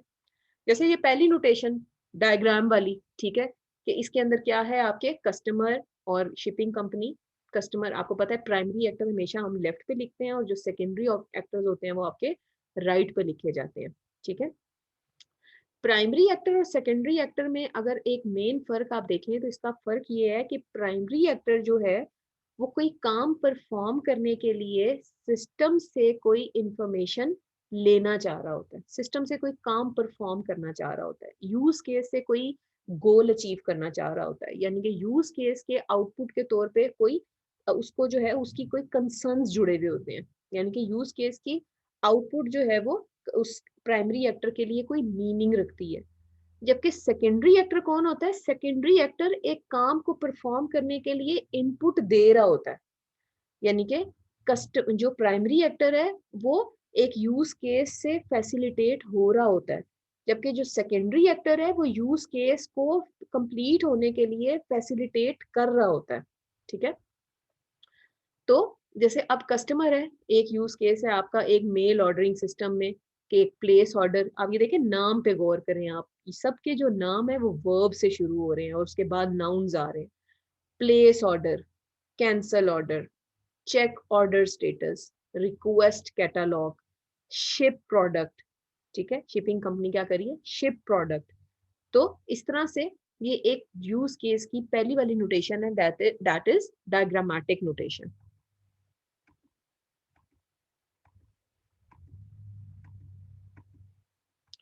अब जो हम बात कर रहे थे दूसरी वाली नोटेशन की, यानी कि डिस्क्रिप्टिव फॉर्मेट, तो अब जैसे यहाँ पे एक यूज केस है क्रिएट सेल ऑर्डर, यहाँ पे एक यूज केस अगर मैं रख दूं यहाँ पे, जो यहाँ पे एक मिसिंग है, यहाँ पे एक रखूं मैं क्रिएट सेल ऑर्डर, ठीक है। तो उसका जो यूज केस का फुली डिस्क्रिप्टिव फॉर्मेट है वो किस तरह से होगा कि आपने पहले नाम बताया क्रिएट सेल ऑर्डर, फिर आपने समरी बताई एक लाइन में कि ये यूज केस क्या कर रहा होगा, customer creates and saves the sale order, एक लाइन में आपने उसकी समरी बता दी है पूरी सिचुएशन की। सिस्टम का क्या नाम है, ये पूरे किस सिस्टम से बिलोंग करता है, एसएमएस मींस ये जो पूरा सिस्टम है ये क्या है, सेल ऑर्डरिंग मैनेजमेंट सिस्टम, जिसका नाम रख दिया है एसएमएस। एक्टर कौन है, कस्टमर। प्री कंडीशन क्या है इसकी कि customer is logged into the SMS, ठीक है। प्री कंडीशन का क्या मतलब होता है, ये बिल्कुल ऐसे होता है कि इस यूज केस को चलने से पहले क्या काम हो चुका होना चाहिए। जैसे फॉर एग्जांपल आपके कोर्स के प्री रेक्विजिट्स नहीं होते कि आप जो है पीएफ ऊप का कोर्स, ऑब्जेक्ट ओरिएंटेड प्रोग्रामिंग का कोर्स आप तब ले सकते हैं जब आपने पीएफ का कोर्स पास किया हो। तो क्या है कि ऊप का जो प्री रेक्विजिट है वो क्या है, पीएफ है। इसी तरह ये भी इसी तरह की सिचुएशन है कि एक यूज केस का प्री कंडीशन क्या होता है कि उस यूज केस को चलने से पहले क्या काम जो है वो, क्या कंडीशन जो है वो एज्यूम की जाए कि ये काम हो चुका होगा। तो ये क्या है यहाँ पे भी कि प्री कंडीशन का क्या मतलब है कि कस्टमर जो है वो उस सिस्टम में लॉगिन हो चुका होगा तो जो है वो क्रिएट कर सकता है ऑर्डर। और पोस्ट कंडीशन का क्या मतलब होता है, उसी का उलट, कि जब ये यूज केस कंप्लीट हो चुका होगा तो उसके बाद क्या होगा, उसके बाद क्या होना चाहिए। तो सेल ऑर्डर कंप्लीट हो चुकी होनी चाहिए, सेव हो जानी चाहिए, सेल आइटम एक्यूरेट होनी चाहिए, included quantities in stock and propose delivery, pricing is accurate and complete. यानी कि अब ये जब एक ऑर्डर क्रिएट हो जाएगा तो उसके अगेंस्ट जो है वो क्या कंडीशंस हैं जो मीट हो चुकी होनी चाहिए, क्या काम हो चुका होना चाहिए। जैसे भी मैंने पहले ही आपको बताया कि प्री कंडीशन क्या है, किसी भी यूज केस को चलने से पहले, स्टार्ट होने से पहले जो कंडीशन मस्ट मीट हो चुकी होनी चाहिए उसको क्या कहते हैं आप, प्री कंडीशन। ठीक है। और ये प्री कंडीशन जो है ये एज्यूम की जाती है कि ये ट्रू होगी, ये ट्रू होगी तो जो है हमारा जो यूज केस है वो चलेगा। इसको टेस्ट नहीं किया जा सकता क्योंकि हमने एज्यूम की होती है ये चीज कि ये मस्ट है कि ये हो चुका होगा। जैसे वही बात है कि एक बच्चा ऊप पढ़ रहा है तो हम एज्यूम कर लेते हैं कि उसे पीएफ जो है वो पास कर लिया होगा। इग्नोर ऑब्वियस प्री कंडीशंस, जैसे फॉर एग्जांपल कहते हैं कि अब जैसे फॉर एग्जांपल अगर हम इस तरह की कंडीशंस की बात करें कि जी लाइट होगी तो फिर जो है ना ये यूज केस चलेगा, वो एक अंडरस्टूड है। आपने उस तरह की सिचुएशंस को उनको इग्नोर करना है जो कि ऑब्वियस है कि होनी चाहिए। तो मगर वो वाली जरूर रखें जो कि उस यूज केस को उस स्टार्ट करने से पहले आपको लगता है कि पता होनी चाहिए कि ये हो चुका होगा। ठीक है। जैसे फॉर एग्जांपल आपका जो विदड्रॉ कैश है उसकी एक प्री कंडीशन हो सकती है कि उसकी जो अकाउंट में जो अमाउंट है उतनी अमाउंट जो है उसके अंदर क्या हो, मौजूद हो। तो ये कुछ कंडीशंस हैं जो आप प्री कंडीशन में लिखते हैं। पोस्ट कंडीशन को जो उसी का ऑपोजिट है हम सक्सेस गारंटी भी कहते हैं। ठीक है। ये प्री कंडीशन का बिल्कुल ऑपोजिट काम करता है कि ये वाली जो काम है ये वाला जो स्टेज है या ये वाली जो एक्टिविटी है ये जब यूज केस फिनिश होगा तो ये काम हो चुका होना चाहिए। ठीक है। जैसे फॉर एग्जांपल अब ये जो मेन सक्सेस सिनेरियो है, जिसको मैं मेन सक्सेस सिनेरियो किसको कह रही हूँ, यही बात जो जिसको मैं आपको कह रही थी कि कस्टमर जो है वो अपना पिन एंटर करेगा, जो आपका सिस्टम है वो क्या कहेगा, अपनी अब जो है वो वेरीफाई करेगा, उसको कहेगा अपनी अमाउंट एंटर करो। कस्टमर अपनी अमाउंट एंटर करेगा, सिस्टम उसको अमाउंट जितनी उसको चाहिए वो निकाल के दे देगा। तो ये क्या है, ये सक्सेस सिचुएशन है। ठीक है।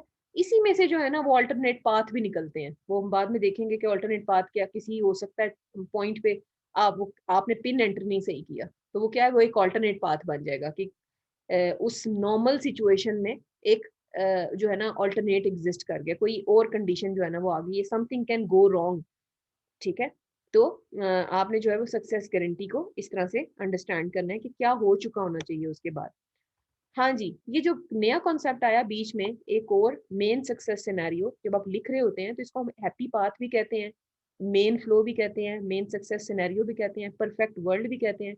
ये वो स्टेप्स होते हैं जो कि नॉर्मल सिचुएशन में आप कहें कि आपके जो है ना दो लोग आपस में बात कर रहे होंगे और हमारे यहाँ पे कौन दो लोग बात कर रहे हैं, एक एक्टर और एक सिस्टम।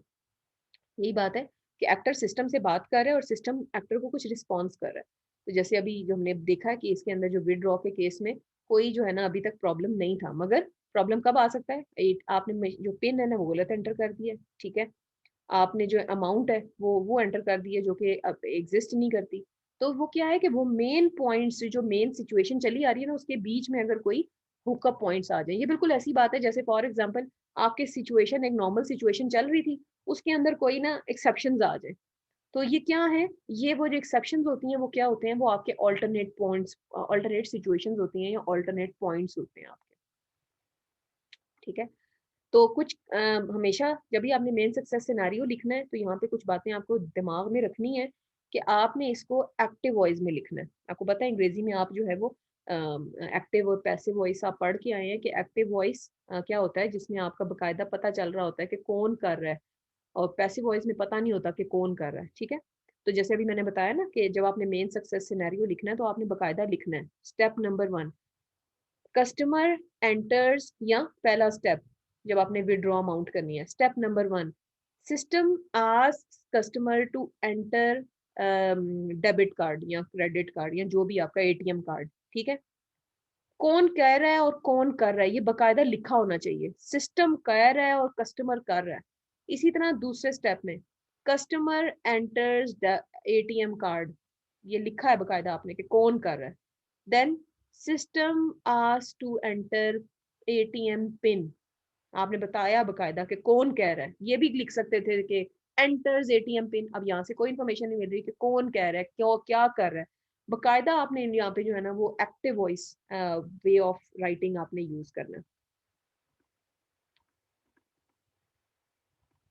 ठीक है, तो ये भी उसी पे बात हो रही है कि बेसिक अंडरस्टैंडिंग आपको बताता है, बेसिक कोर्स बताता है यूज केस को चलने का। हर स्टेप के अंदर कुछ इनपुट्स एंड कुछ आउटपुट रिस्पॉन्स आ रहा होता है एक्टर और सिस्टम के बीच में। और फिर उसके बाद क्या है कि आपने इसको एक्टिव वॉइस में लिखना है।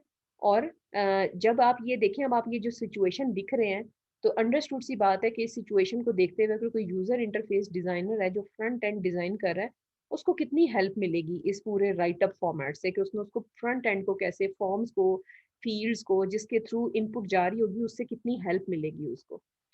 और जो मैं आपको बता रही थी कि एक्सटेंशन पॉइंट्स, वही बात है कि समथिंग कैन गो रॉन्ग। आपके नॉर्मल फ्लो के अंदर अगर कोई प्रॉब्लम्स या कोई एरर्स आ जाते हैं, कोई इंटरप्ट्स आ जाते हैं, तो उसको हम क्या कहते हैं, ऑल्टरनेट फ्लोज कहते हैं। ठीक है, जैसे फॉर एग्जांपल अगर हम इसको देखें, एक यूज केस का जो है ये कुछ लिखा हुआ है, मेन सिनेरियो और ऑल्टरनेट पॉइंट्स। ठीक है, प्लेस एंड ऑर्डर। ठीक है, प्लेस एंड ऑर्डर जो है वो क्या है, हमारा यूज केस का नाम। और इसका जो गोल है वो क्या है, यूजर गोल है। ठीक है, यहाँ पे गोल कौन सा है उसका, लेवल ऑफ गोल हमने 3 पढ़े थे, समरी, यूजर और सब फंक्शन। तो ये क्या है, एक ये यूजर गोल है। और प्राइमरी एक्टर कौन है इसका, एक क्लर्क है। ठीक है, मेन सिनेरियो में क्या है कि clerk identifies customer, item and quantity. And दूसरा स्टेप क्या है कि system accepts and queues the order. इस तरह इसको और भी स्टेप्स में आप कर सकते हैं, इसमें 3 से 4 स्टेप्स और भी आप इसमें डाल सकते हैं, पर आपको सिर्फ समझाने के लिए यहाँ पे सिर्फ 2 स्टेप्स। अब यहाँ पे एक्सटेंशन पॉइंट्स क्या आ सकते हैं, 1A, यानी कि पहला जो पॉइंट है, जो मेन सिचुएशन है, उसके अंदर क्या ऑल्टरनेट आ सकता है, क्या कुछ गो रॉन्ग हो सकता है। कि पहला स्टेप क्या था कि clerk identifies customer, item and quantity. तो पहला ए, पहली सिचुएशन के ऊपर पहली एक्सेप्शन क्या आ सकती है कि low credit and customer is preferred. ठीक है, तो अब क्या है, अब सिस्टम ने क्या रिस्पॉन्स करना है इसके ऊपर कि system gives them credit anyway. अब इसी के ऊपर दूसरा एक्सटेंशन क्या आ सकती है, दूसरी एक्सेप्शन क्या आ सकती है कि low credit and not preferred customer. अब इसके ऊपर जो है वो सिस्टम ने क्या रिस्पॉन्स करना है कि clerk perform sign up preferred customer scenario and accepts only pre payment. अब कस्टमर जो क्लर्क है वो क्या करेगा, जो एक और यूज केस है साइन अप प्रेफर्ड कस्टमर के, आप पहले साइन अप करो, उसको चलाएगा। ठीक है, यानी कि यहाँ पे रिस्पॉन्स लिखते हैं। अब 2A, टू क्या था कि system accepts and queues the order. यहाँ पे क्या हुआ, low on stock, customer accepts rain check.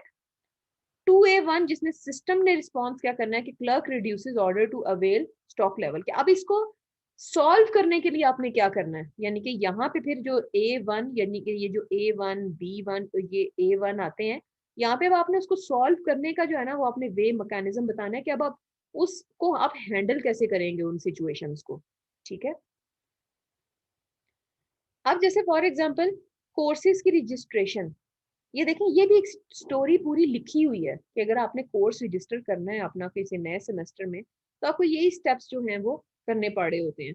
ठीक है, कि जैसे फॉर एग्जांपल आपको क्या करना पड़ा था, students click on the course, update the lower window to show the time the course is available और not, clicks on the course time and add course and blah blah blah, इस तरह पूरी situation. मगर क्या है यहाँ पे देखें, यहाँ पे आपको ना कुछ सर पैर समझ नहीं आ रही, क्या प्री कंडीशन है, क्या पोस्ट कंडीशन है, एक्टर कौन है, इसकी समरी क्या है, ये यूजर लेवल है, समरी लेवल है, एक्सटेंशन पॉइंट्स क्या हैं।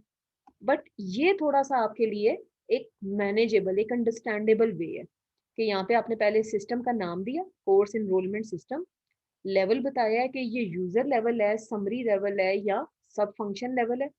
उसके बाद आपने देखें यहाँ पे बकायदा उसके स्टेप्स बताए हैं। स्टेप नंबर 1, यानी कि ये मेन सक्सेस सिनेरियो में कि स्टूडेंट क्या कर रहा है, request to construct a schedule, system prepares a blank schedule format, the system gets available courses from the course catalog system, student selects up to 4 primary courses and up to so on, और इस तरह से उसको क्या हो जाता है, वो पूरा अपना schedule कंप्लीट कर लेता।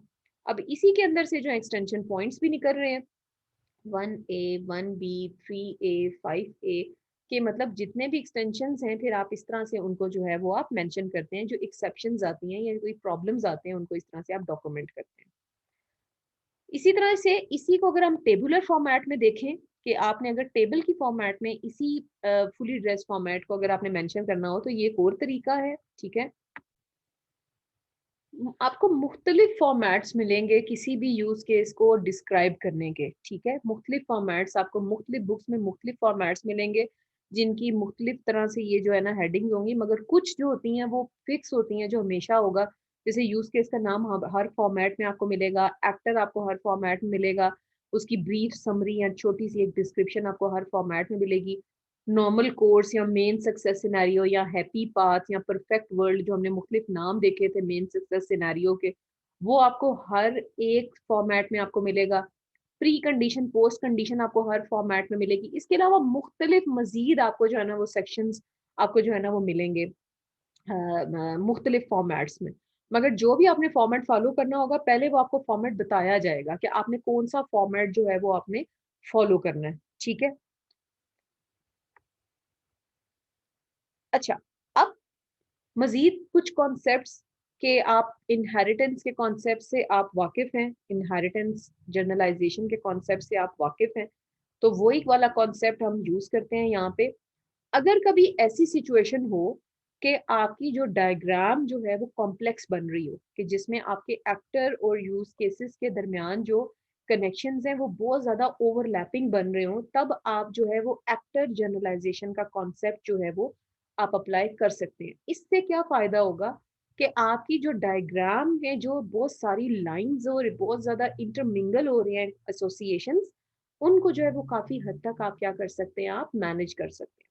जैसे मिसाल के तौर पे अगर आप लेफ्ट हैंड साइड वाली पहले डायग्राम को देखें, अभी राइट वाली को छोड़ दें, सिर्फ लेफ्ट वाली को देखें, तो ये सेल्स सिस्टम की एक जो यूज केस डायग्राम है, जिसके अंदर हमारे पास 4 यूज केसेस हैं। जिसमें पहला यूज केस है list product, then order product, then accept payment and then calculate commission. और 2 एक्टर इन्वॉल्व हैं, कस्टमर और सेल एजेंट। अब यहाँ पे आप देखें कि 3 काम ऐसे हैं जो कि कौन कर रहा है, आपका कस्टमर। कौन कौन सा? लिस्ट प्रोडक्ट, ऑर्डर प्रोडक्ट और एक्सेप्ट पेमेंट। और 4 काम है जो कौन कर रहे हैं, आपके sale agent. List product, order product, accept payment and calculate commission. अब यहाँ पे थोड़ा सा जो है ना वो लाइनें देखें एक दूसरे के साथ जंबल्ड अप हुई हैं। तो ये कॉन्सेप्ट जो है वो एक्टर जनरलाइजेशन का, वो क्या कहता है कि आप एक काम ये करें कि आप सबसे पहले एक मोर जेनेरिक एक्टर की कोई क्लास जो है ना वो बना लें।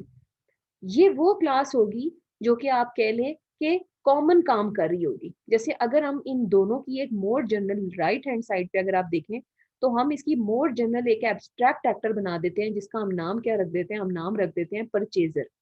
ठीक है, परचेजर, क्योंकि दोनों ही जो है वो परचेज के साथ डील करें, मगर थोड़ा सा फर्क है इनमें।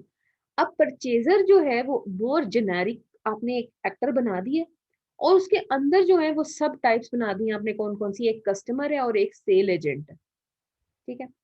अब जो काम तो ये दोनों कर रहे हैं, यानी कि कस्टमर भी कर रहा है और सेल एजेंट भी कर रहा है, उसकी लाइनें आप परचेजर से निकाल दें। इसका क्या मतलब है कि ये वो वाली एसोसिएशंस हैं, ये दोनों कर रहे हैं ये काम। यानी कि क्या था, यानी कि लिस्ट प्रोडक्ट भी कस्टमर कर रहा था और सेल एजेंट भी कर रहा था। उसके बाद ऑर्डर प्रोडक्ट आपका कस्टमर भी कर रहा था और सेल एजेंट भी कर रहा था।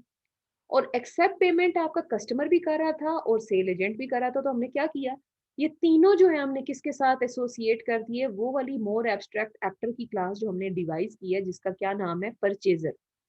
और जो इनके अपने अपने काम थे, यानी कि जो ये खुद डेडिकेटेडली कर रहे थे, जैसे फॉर एग्जांपल कैलकुलेट कमीशन है, तो वो आपका कस्टमर नहीं कर रहा, वो कौन कर रहा है, आपका सेल एजेंट कर रहा है। तो उसकी जो एसोसिएशन है वो आपने किसके साथ बना दी है, वो आपने सेल एजेंट के साथ बना दी है। तो अब आप देखें, लेफ्ट हैंड साइड की निस्बत जो राइट हैंड साइड वाला जो आपकी यूज केस डायग्राम की जो रिप्रेजेंटेशन है, वो मोर मैनेजेबल है, वो मोर अंडरस्टैंडेबल है, due to application of your generalization concept, that is actor generalization concept। ठीक है। इसी तरह से आप यूज केस जनरलाइजेशन भी कर सकते हैं।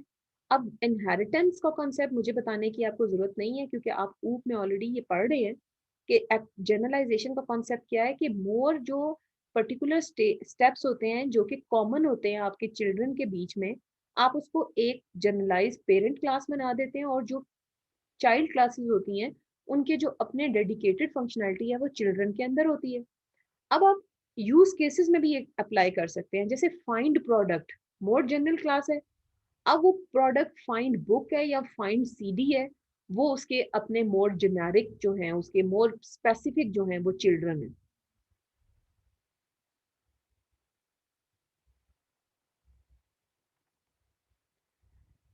इसी तरह से ये देखें आप, इनहेरिटेंस के थ्रू आप यूज केसेस के अंदर भी उस चीज को जो है इनकॉर्पोरेट कर सकते हैं आप, कि फाइंड बुक है, ठीक है, तो आपने उसका जो है वो इस तरह से आपने यूज केस जो है वो लिख लिया है, कि अब वो आगे डिपेंड करता है कि वो कौन से जो है उसको वो कॉल करेगा, ठीक है, कि वो फाइन सॉरी जो पीछे था फाइंड प्रोडक्ट का जो आपका था यूज केस था, अब वो फाइंड बुक है या फाइंड सीडी है, तो आप उसको फिर उसके हिसाब से राइट डाउन करेंगे। जैसे अब फाइंड बुक है, find book one of the use case that belongs to the find item, ठीक है, तो कस्टमर सिलेक्ट जो है वो क्या करेगा, फाइंड बुक। दूसरा क्या है कि कस्टमर आज तक सॉरी सिस्टम आज तक customer for book search criteria, तो उसके अंदर उसको बताएगा कि टाइटल आईएसबीएन टॉपिक या किसके हिसाब से आपने सर्च करना है। कस्टमर जो है वो उसमें क्राइटेरिया एंटर करेगा, इस तरह होते होते होते system tells the customer that no matching product could be found, मतलब कुछ भी यहाँ पे एक्सटेंशन पॉइंट्स आ सकते हैं, अल्टरनेट पॉइंट्स हो सकते हैं यहाँ पे। अच्छा जी, अब जो कुछ कॉन्सेप्ट्स मैंने आपको बताए थे वो ये था कि कुछ रिलेशनशिप्स होते हैं जो आपके एक्टर और कस्टमर के बीच में होते हैं, और कुछ होते हैं जो आपके सॉरी एक्टर कुछ रिलेशनशिप्स जो होते हैं वो आपके किसके बीच में होते हैं, आपके एक्टर और यूज केस के बीच में होते हैं, उसको आप कहते हैं एसोसिएशन। और कुछ कनेक्शंस जो होते हैं वो आपके use case to use case के बीच में होते हैं, उनको कहते हैं आप रिलेशनशिप्स। तो नॉर्मली आपके जो है वो दो तरह के या तीन तरह के रिलेशनशिप्स जो हैं वो पाए जाते हैं आपके किसी भी use case to use case के बीच में। एक जो हमने टाइप देखी थी वो हमने पीछे देखी थी, वो थी जनरलाइजेशन, कि यानी कि ये देखें आप, यूज केस और यूज केस के दरमियान जो है ये कनेक्शन कुछ बन रहे हैं, कि ये क्या रिलेशनशिप है यूज केस और यूज केस के दरमियान, ये जनरलाइजेशन का, ये इनहेरिटेंस का रिलेशनशिप है। और दूसरा जो मैं आपको बता रही हूँ, दूसरी टाइप कौन सी होती है, वो है इंक्लूड की, ठीक है। इंक्लूड का क्या मतलब है, कि आपका एक होता है बेस यूज केस और एक होता है आपका इंक्लूडेड यूज केस, ठीक है। इसका क्या मतलब होता है कि आप ये समझें कि जैसे आप फंक्शंस जब आपने पढ़े थे, यूजर डिफाइंड फंक्शंस का कॉन्सेप्ट आपने पढ़ा था पीएफ में, तो उसमें क्या करते थे कि आपके पास कुछ ऐसे स्टेप्स जो बार बार रिपीट होने होते हैं, आप उनको निकालते हैं और एक अलग फंक्शन बना देते हैं। अब क्या होता है, आपका यूज केस या आपका फंक्शन थोड़ा सा हल्का हो जाता है, और क्या होता है कि आपको बार बार उस फंक्शनैलिटी को रिपीट नहीं करना पड़ता अपने हर एक फंक्शन में। आप क्या करते हैं, जहां पे भी जिस भी स्टेप पे आपको उस फंक्शनैलिटी की जरूरत पड़ती है, आप उसको कॉल करते हैं, अपना काम परफॉर्म करते हैं, और फिर अगला जो है आपका स्टेप आगे चल पड़ता है। यही सेम कॉन्सेप्ट आपका यूज केसेस में भी है, कि फॉर एग्जाम्पल कोई ऐसे स्टेप्स हैं जो कि आपके दो तीन यूज केसेस में मस्ट है, मैंडेटरी हैं, कि उन्होंने यूज होना ही होना है, तो आप क्या करते हैं, उनको एक अलग यूज केस में डाल देते हैं, और फिर आप जो बेस यूज केस है उधर से आप उसको कॉल कर लेते हैं, वो अपना काम परफॉर्म करता है और वापस उसी जगह पे आके खड़ा हो जाता है, सेम फंक्शन कॉल की तरह, जहां से आपने उसको कॉल किया होता है। जैसे मिसाल के तौर पे व्यू एम्प्लॉय डिटेल है, अब अपने किसी एम्प्लॉय की डिटेल देखनी है, तो अंडरस्टूड सी बात है कि पहले आपको उसको सर्च करना पड़ेगा। तो it's a dependency between base use case and included use case. ये बात याद रखनी है हमेशा आपने, कि जो बेस यूज केस है, जब आप इंक्लूड का रिलेशनशिप लगाते हैं, तो वो बेस यूज केस वो तब तक कंप्लीट नहीं होता जब तक कि वो वाला यूज केस जिसको आपने इंक्लूड किया होता है वो कंप्लीट नहीं होता, यानी कि वो आप डिपेंडेंसी आपकी उसके ऊपर। ऐसे ही है ना, फंक्शन कॉल्स में भी ऐसे ही होता है, तब तक काम कंप्लीट नहीं होता जब तक जिस फंक्शन को आप कॉल कर रहे हैं वो अपना काम कंप्लीट करके वापस नहीं आ जाता। तो इसीलिए अब ये देखें, एम्प्लॉय की जो डिटेल जो फाइंड करनी है वो एक ऐसा काम है जो कि 3-4 यूज केसेस में वो वाले स्टेप्स जो है आपको चाहिए। जैसे एम्प्लॉय की डिटेल अगर आपने चेंज करनी है, कोई एम्प्लॉय की डिटेल आपने डिलीट करनी है, किसी एम्प्लॉय की डिटेल को आपने व्यू करना है, तो आपको इन सब कामों के लिए आपको एम्प्लॉय तो ढूंढना पड़ेगा। तो क्या है, ये मस्ट रिलेशनशिप है कि आपने व्यू एम्प्लॉय डिटेल है तो उसको अगर आपने व्यू करना है तो आप क्या करेंगे, पहले जाके आप उसको फाइंड करेंगे, जब फाइंड हो जाएगा वो इंक्लूड किया आपने, और फिर आप उसको क्या करेंगे, व्यू करेंगे। इसी तरह अगर आपने एम्प्लॉय की डिटेल चेंज करनी है तो आपको उसको पहले डिटेल को फाइंड करना है और उसके बाद आपने उसकी डिटेल्स को आपने चेंज करना है। अब ये हम काम ये कर सकते थे कि फाइंड एम्प्लॉय की डिटेल हर इन 3 यूज केसेस में आप बार बार लिखते, मगर क्या होना था, उससे हमारा यूज केस खाम खा जो है ना वो उसमें रिपीटिशन आनी थी। तो आप क्या कर रहे हैं कि आपने मजीद उसको जो है वो आपने उसको अंडरस्टैंडेबल फॉर्मेट में लिखने के लिए आपने उसको क्या कर दिया, आपने उसको मजीद थोड़ा सा मैनेज तरीके से उसको ब्रेक डाउन कर दिया।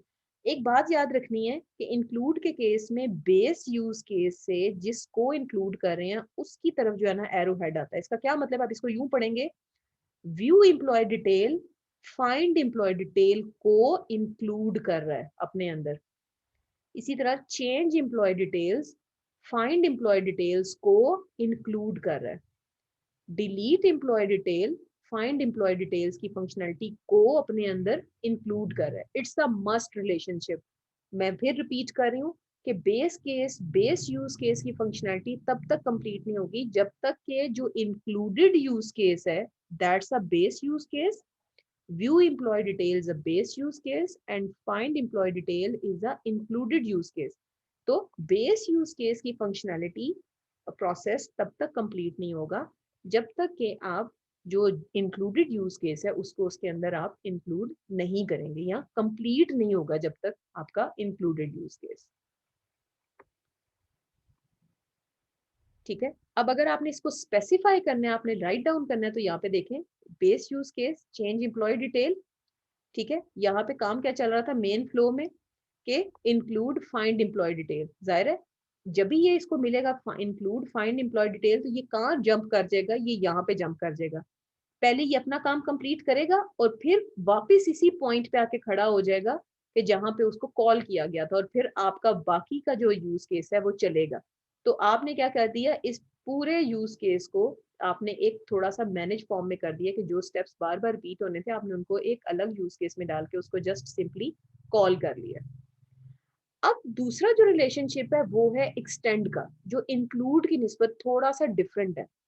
एक्सटेंड के केस में क्या होता है, ये एक्सटेंड का यूज केस किसी सिचुएशन के अंदर जो है ना वो चलता है कि जब वो वाली सिचुएशन अकर होगी, किसी कंडीशन के अंदर ये चलेगा। ये मस्ट नहीं होता, ये इसका कॉन्सेप्ट बिल्कुल ऐसा है कि जब कोई कंडीशन अकर होगी तो ये वाला यूज केस जो है ना वो एक्सटेंशन पॉइंट्स के साथ चलेगा। जैसे फॉर एग्जांपल रिटर्न बुक है और एक यूज केस है इशू फाइन। रिटर्न बुक के केस में इशू फाइन तब चलेगा जब सिचुएशन ऐसी होगी कि उसको जो है वो फाइन ड्यू है। अदरवाइज ये एक ऑप्शनल बिहेवियर है कि ये होगा या नहीं होगा, ये कोई कंडीशन है जिसके अगेंस्ट जो है ये काम कर रहा है। ठीक है, जैसे फॉर एग्जांपल अब इशू फाइन का जो यूज केस है वो एक इंडिपेंडेंट यूज केस है, वो जरूरी नहीं है कि ये रिटर्न बुक के ऊपर डिपेंड करे। ठीक है, मगर ये जो यहाँ पे इन्होंने किया है वो क्या है, वो एक खास कंडीशन के अंदर अंडर है कि इशू फाइन जो है वो इसके अंदर एक्सटेंड हो रहा है। और एक और चीज आप नोट करें कि इनकी जो एरो की डायरेक्शन है वो मुख्तलिफ होती है। उसमें जो था बेस यूज केस से इंक्लूडेड यूज केस की तरफ हेड था, यहाँ पे क्या है कि एक्सटेंडेड यूज केस की तरफ से बेस यूज केस की तरफ जो है ना वो एरो है। तो इट्स अ डिफरेंट कॉन्सेप्ट। और इसी तरह यही कंडीशन एक्सेप्शंस भी वही बात कर रहे हैं कि रिटर्न बुक के केस में क्या है, इशू वार्निंग या इशू फाइन जो है एक्सटेंड हुए हैं, कि ये डिपेंड करता है कि उसको वार्निंग इशू करनी है या उसको फाइन इशू करना है। ठीक है, that depends upon the condition. और कंडीशन देखें यहाँ पे उन्होंने जो है ना कमेंट में दिया हुआ है कि वार्निंग कब इशू करनी है, जब ओवर ड्यू हो जाएगी बुक। ठीक है, और आपका फाइन कब इशू करना है, जब उसकी जो है वो बुक भी ओवर ड्यू होगी और उसको फाइन भी जो है वो पे करना है। तो दैट डिपेंड्स। अब वही बात है, ये कुछ गाइडलाइंस हैं आपके यूज केसेस को जब आपने आपने लिखना है तो आपके दिमाग में ये बातें होनी चाहिए कि आपने पहले बाउंड्री फाइनल करनी है, आपने प्राइमरी एक्टर्स की आइडेंटिफिकेशन करनी है, आपने ये देखना है कि ये जो यूज केस है इसका गोल क्या है, ठीक है, समरी है, यूजर लेवल है या किस तरह है। इस तरह से बहुत सारे इसके हैं। मेन सक्सेस सिनेरियो आपने लिखना है, एक्सटेंशन पॉइंट्स आपने निकालने हैं, आपने जो है उसको वर्ब से स्टार्ट करना है। These are those guidelines that would help you in writing your use cases और using or doing your use case modeling. So that's all, folks.